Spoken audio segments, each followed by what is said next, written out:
on the River Islands guest line, and isn't it your time to discover the islands, River Islands in Lathrop? And then we're going to have a guest on at 8:30, Carrington Harrison. Every single week, he gets to talk to Patrick Mahomes. I mean, how freaking cool is that?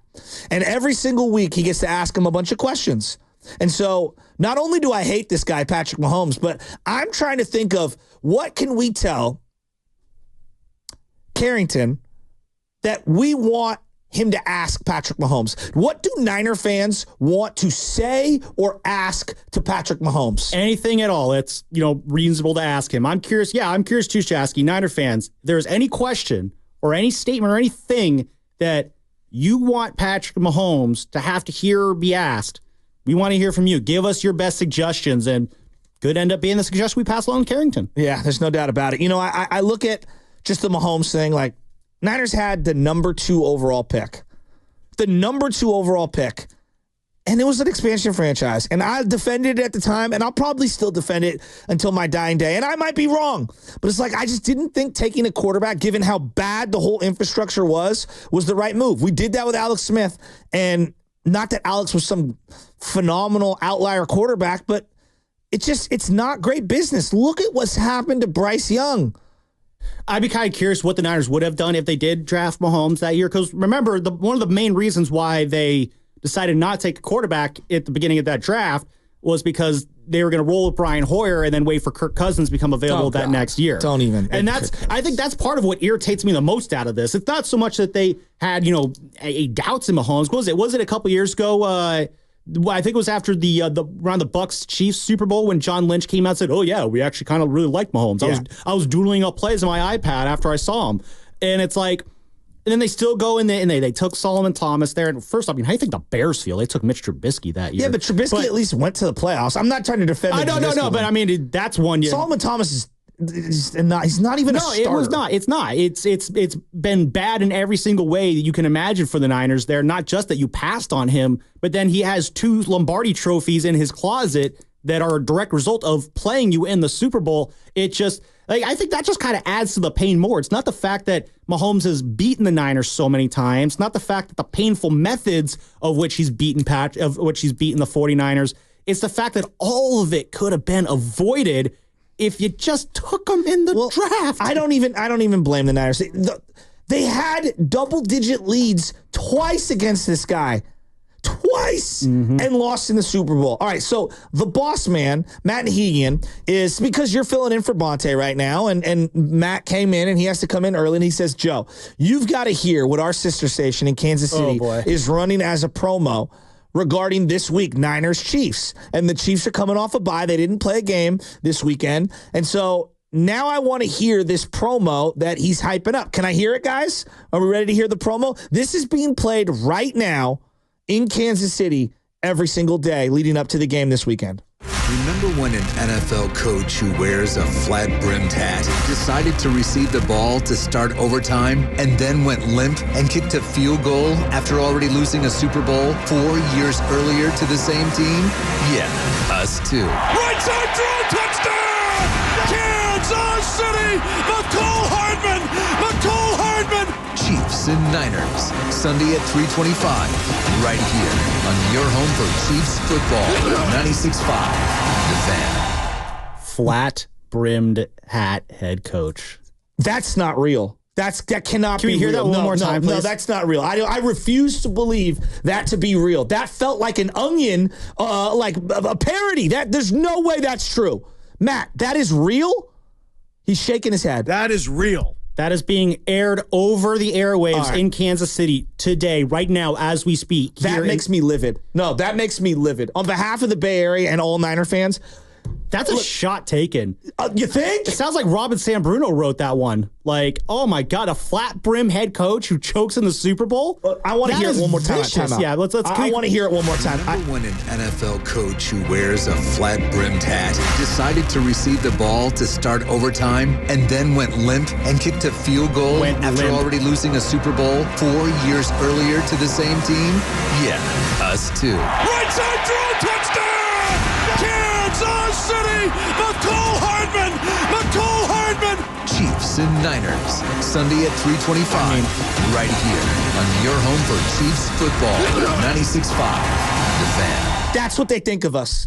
That's what they think of our head coach. That makes me livid. I mean, that's how that most makes Niner me fans think freaking livid. Sam, no, look it. Is Shanahan the greatest coach who ever lived? No. He's a freaking winner. Possibly. All right?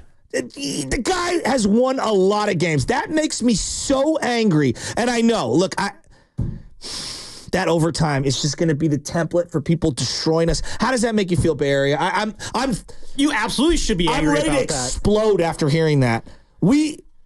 And they beat them 4 years earlier. I mean, they are rubbing it in our faces in Kansas City. As you can't really blame them for it. I mean, the Niners gave them the content. I mean, Shasky, that's the worst part about all this. And this goes back to what I was saying earlier about with Richard Sherman and Michael Crabtree, is that you just lost and you have to take it. And when you lose like that, the winner, I mean, to the victor go the spoils. Those are the spoils right there. And yeah, you should be made angry about that, because I think the most frustrating thing about it is there's nothing you can do. Because it's true. It's true. A part of it's You put true. yourself down. I mean, he wanted the ball first. Patrick Mahomes was jumping up and down the sideline and screaming, "They want the ball first! They want the ball first!" He's like a kid in the candy store who just realized he won an all-you-can-eat shopping spree out of nowhere. He was elated that happened. Is this worse? I know, the build-up to the Eagles was so bad last year. We needed to beat them for our sanity, our souls. And really, at the end of the year, a lot of people have forgot about the Eagle game, but last year leading up to the Eagle game, it was all we could think about. It was our regular season Super Bowl. The way that we looked at that Eagles game last year is basically the way that we are looking at this Chiefs game. Absolutely. And it reminds me a lot of the 94 game against the Cowboys, where you got to win the regular season game to mentally get over the hurdle. I mean, that was... God, Kansas City has all the bragging rights. This pisses me off so much.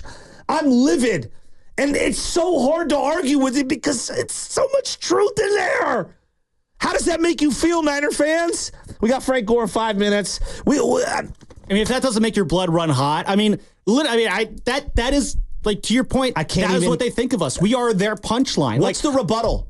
There is no rebuttal. That's like I said, Shasky, there is no rebuttal. There's nothing you can say. You can say, "Oh, what about this? Oh, what about that?" Or you could go to everyone's favorite calling card, which is the refs. I texted my girlfriend, "Why do you hate Mahomes the most?" And she responded back by saying she hates how the NFL makes him the golden boy and protects him and has the refs protecting him.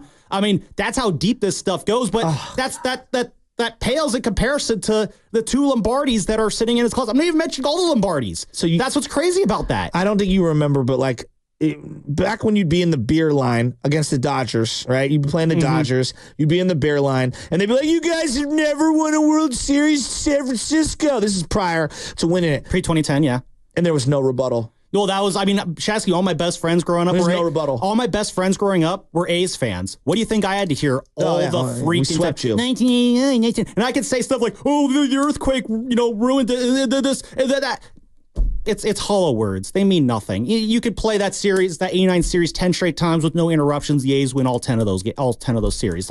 You just that's the worst part, is the fact that your only choice is to sit there and take it.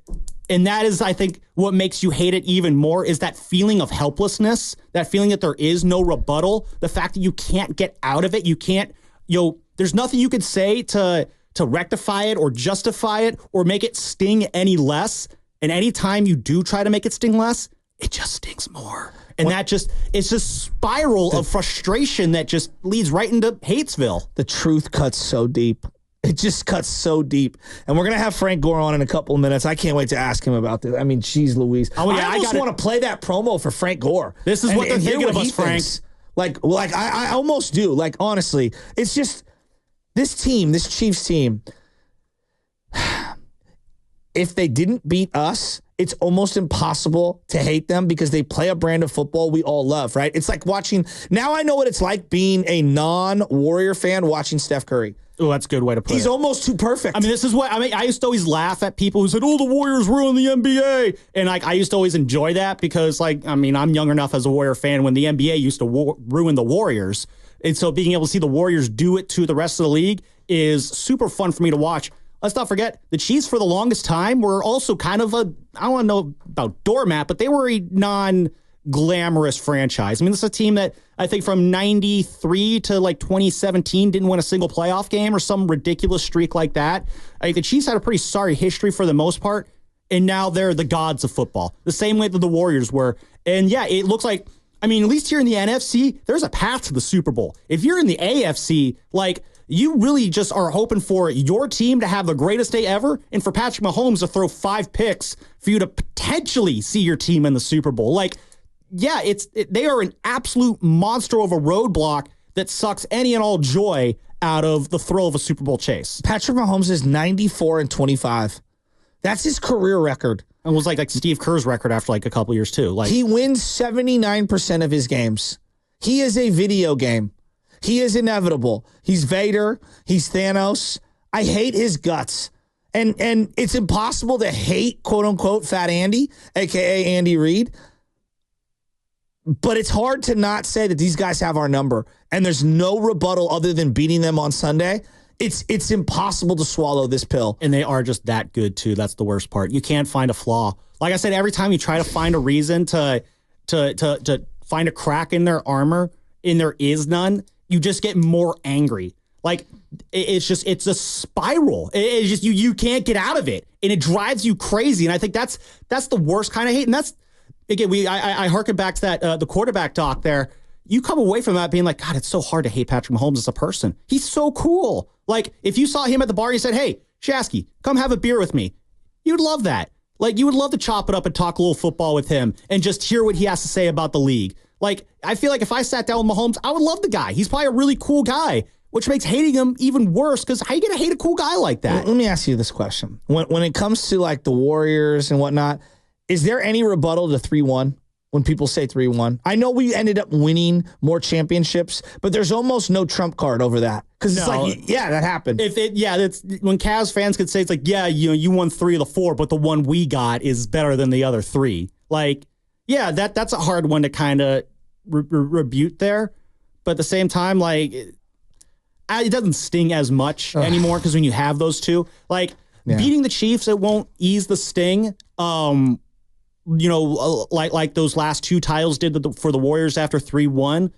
But if there is that Super Bowl rematch and the Niners do pull that out, that's where the healing begins.